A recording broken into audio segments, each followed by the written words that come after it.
Seguimos en este round o en esta serie de reuniones que están vinculadas al entendimiento de la política monetaria y nuevamente contamos con la presencia de Roberto Sornio, profesor de Economía. Bienvenido nuevamente. ¿Cómo estás, José? Muy bien. En alguna oportunidad habíamos hablado del tema de inflation targeting, habíamos hablado de los aspectos conceptuales. Yéndolo o poniéndolo desde el punto de vista de la aplicación de la política monetaria del Banco Central de la República Argentina, ¿está haciendo una política de inflation targeting? Vos mencionabas que en cierta forma el inflation targeting se hace a través de... Me gustó mucho algo que en alguna oportunidad mencionaste, de transformar activos ilíquidos en líquidos. Y que las LEVAC en realidad no es un instrumento de inflation targeting. ¿Cómo sería eso? Exactamente. El Banco Central utiliza las LEVACs o está condicionado por los LEVACs y renovación de esas LEVAC como un instrumento de política monetaria, de absorción cuando renueva su stock y lo incrementa, o de expansión cuando lo reduce. Cuando en realidad los bancos centrales que hacen inflation targeting en condiciones más o menos normales, lo que hacen es prestan a la tasa que fijan o toman dinero utilizando como colateral títulos públicos. Puede ser, por ejemplo, un título público a 10 años.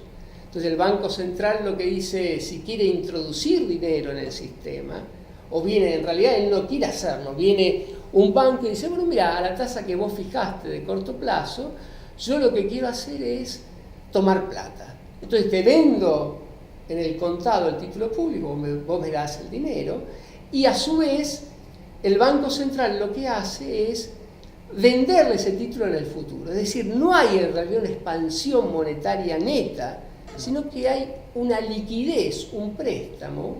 ¿Para qué? Para que ese banco, al tener un título a 10 años, tiene ganancia en el cupón de ese título a 10 años y paga la tasa de corto plazo. Y es un estímulo también para que preste. ¿Por qué? Porque en realidad, si usted lleva al Banco Central como banco comercial un título a 10 años y el Banco Central le toma una garantía por ese título del 5 o 10%, con cada millón que lleva, en realidad de capital, usted puede tomar hasta 10. Claro, se apalanca. Se apalanca y eso le da liquidez al mercado y también va armando una curva de rentabilidades en el largo plazo. Bien. Pero en este caso contar con las LEVACs, no. La LEVAC es un instrumento de deuda. Pero ¿cuál es el problema entonces? ¿Dónde se dispara el problema de tratar de reconciliar inflation targeting con emisión de deuda propia por parte del Banco Central? Es que pobre el presidente del Banco Central tiene una mochila insoportable. ¿Qué es el déficit? Son 10 puntos del PBI de las LEVAC. Ah, bien. Y además del déficit fiscal, que son otros 3-4 puntos que le pueden traer, digamos, dolor de cabeza en el programa monetario, porque tiene que, parte de eso lo va a tener que expandir. ¿De qué forma? Agarra, le transfiere la plata al Tesoro y el Tesoro le da un pagadiós a 100 años a una tasa nominal de 0, lo que sea. Los adelantos transitorios. Exactamente, eso en realidad es darle parte del impuesto inflacionario al Tesoro. Y el otro problema que tiene es que si el gobierno se endeuda afuera, tiene el inconveniente del tipo de cambio. Vos mencionabas la posibilidad de que el tipo de cambio baje en caso que tenga que bajar y no intervenga el Banco Central. ¿Eso no generaría demasiada volatilidad? Bueno, pero a ver, el objetivo del Banco Central, siempre pensando en un modelo de dinero pasivo, porque en realidad busca fijar no la cantidad de dinero, sino la tasa de interés en este caso. Sí. Si fuera un esquema de tipo de cambio fijo, fijaría el tipo de cambio fijo en ese momento. Y un poco rescatando las ideas de Olivera, que se cumplieron 50 años, se van a cumplir de ese famoso paper de dinero pasivo. Si el Banco Central va a hacer dinero pasivo fijando la tasa de interés, después va a hacer dinero pasivo fijando el tipo de cambio, y después va a hacer dinero pasivo fijando los salarios. Con una escopeta. No se puede. Claro. Eso es algo básico. Pero los argentinos tenemos en el ADN algo donde solo queremos las cosas buenas. Y en realidad la vida está lleno de costos, de beneficios, y uno tiene que tener el talento suficiente para explicarlo y para tratar de solucionar los problemas. Si usted los patea para adelante, los problemas tanto en economía como en política monetaria son siempre más difíciles. Pero volviendo al punto, si quisieras resolverlo, yo te lo mencioné en otras circunstancias y vos me lo respondiste. un incremento a la demanda de dinero, ¿no resolvería de alguna manera este inconveniente de las LEVACs? Bueno, pero muy lentamente. Bien. Suponga, hoy tenés la mitad de, digamos, los pasivos de corto plazo, tenés la base monetaria, que en rigor la base monetaria no paga interés, cobras impuesto inflacionario, es plata fácil, y por otro lado tenés las LEVACs.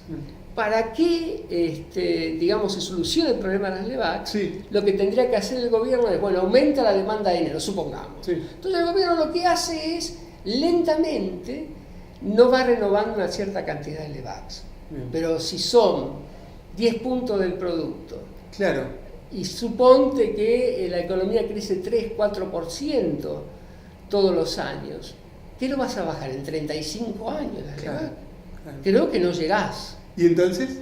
Bueno, entonces creo que el gobierno o el tesoro Sí. debería tener una política lentamente donde dice, bueno, mira, ¿sabes qué? Estas LEVACs las voy a ir liberando, las voy a ir consolidando en un bono de más largo plazo. Y le doy con ese dinero cancelo los adelantos transitorios. No, los adelantos transitorios, olvídate, lo que hago es, esas LEVACs Sí. que tengo ahí, agarro y coloco, ofrezco. El tesoro. El tesoro tiene que ofrecer. ¿Pero no es deuda del Banco Central?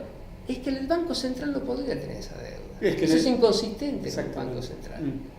Si queremos que el Banco Central sea el rector de la política monetaria, de la única forma donde el Banco Central interviene en el mercado de deuda es cuando hay una crisis y tiene que salir a comprar activos y líquidos. ¿Y tenemos tipo de cambio flotante? Bueno, la definición de tipo de cambio flotante es cuando hay apertura de la cuenta capital Sí. y de la cuenta corriente.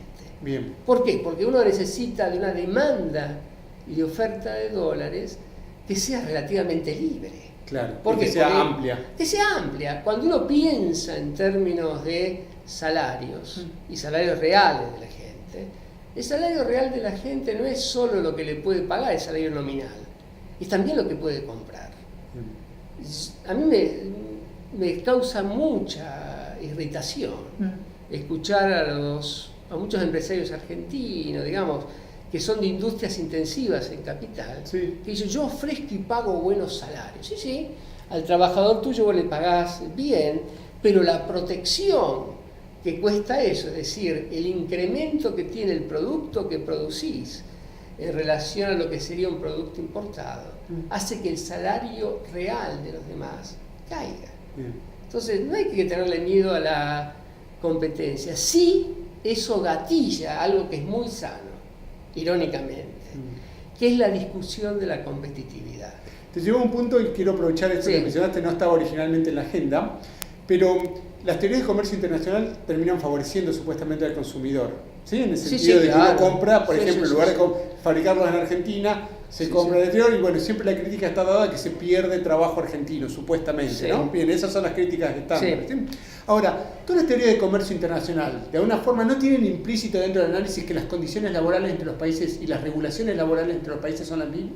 Bueno, Porque nunca en ningún paper de comercio internacional dice, bueno, acá tenemos trabajo esclavo y acá tenemos condiciones laborales. Entonces, bueno, eso se compensa de alguna forma, A ver. en el sentido, a ver, un país puede tener un salario real más alto, sí. porque en realidad ese país puede tener un capital humano bastante más alto. Ah, bien. Ahí el problema el modelo de crecimiento, el modelo de comercio internacional original, Sí. hay que agregarle también la diferencia del capital humano. Bien. Entonces yo escuchaba ayer o antes de ayer por radio, así que hablaba el secretario de Industria, ¿no? Sí. Y bueno, en una entrevista decía, porque nosotros hemos elegido hacer una apertura con salarios reales altos, con buenos salarios, bueno, qué bárbaro, qué ingenioso, ¿no? Y después, sí, él dijo algo que me pareció consistente con ese punto, que si vos querés tener eso, vos tenés que tener bienes diferenciados, es decir, una Claro. competencia oligopolística con bienes diferenciados. Y hablaba de los textiles, y sí, porque los textiles no pueden hacer remeras blancas. Sí. Sí, bueno, está bien, pero a los italianos se nos ocurrió antes hacer eso, hace 40 años atrás. Claro. Cuando Italia, cuando ya empezaba fuerte el mercado común europeo, entró la idea de la estética, es decir, de producir cosas que no había en otro lado. ¿Y cuál sería actualmente? ¿La informática, la Y tecnología? probablemente, si uno mira China o mira India, uno que tiene que decir los indios son tontos, no, los indios son muchos, entonces es muy difícil una apertura de ese tipo, pero los indios se han especializado algunas partes, por ejemplo, en lo que es informática, Bangalore, los call centers. ¿Sabes lo que uno tiene que tener en este contexto? ¿Qué? Dos cosas que son muy elementales. A ver. La primera es agarrar y decir, yo salgo a trabajar. No quiero que, el gobierno no quiero que me ayude, pero que no me joda. Claro. Y la segunda es dar el ejemplo. Entonces, si el gobierno a vos te dice, no, pues no puedo bajar impuestos, porque esto, que lo otro. Bueno, gracias a Dios, esta situación que te lleva a hablar de competitividad, te lleva a hablar del tamaño del sector público, de la productividad del sector público. Entonces, el gobierno tiene que dar el ejemplo. Es decir, sería urgente por ejemplo, una reforma administrativa.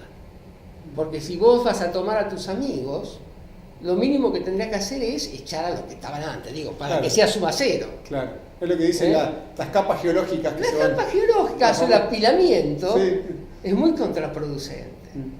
O tomar un empleado público. Pero hay una cierta es como una vaca sagrada el hecho del empleo estatal, ¿no? Es decir, es como eso es políticamente incorrecto plantearlo, dar la impresión. Hay una película italiana que se llama Il Posto Fisso, Quo Vadis, algo así, donde el protagonista, que va a ser expulsado del sector público, y es expulsado después que eximen en un pueblo a los que son inválidos, a los que tienen un problema, y queda solo él. Para ser echado. Claro, para ser echado. Entonces va a ver a su amigo, el político, para que no lo eche. La película es todo eso, cómo él evita que lo echen, hasta que finalmente se enamora y decide hacer una cosa distinta.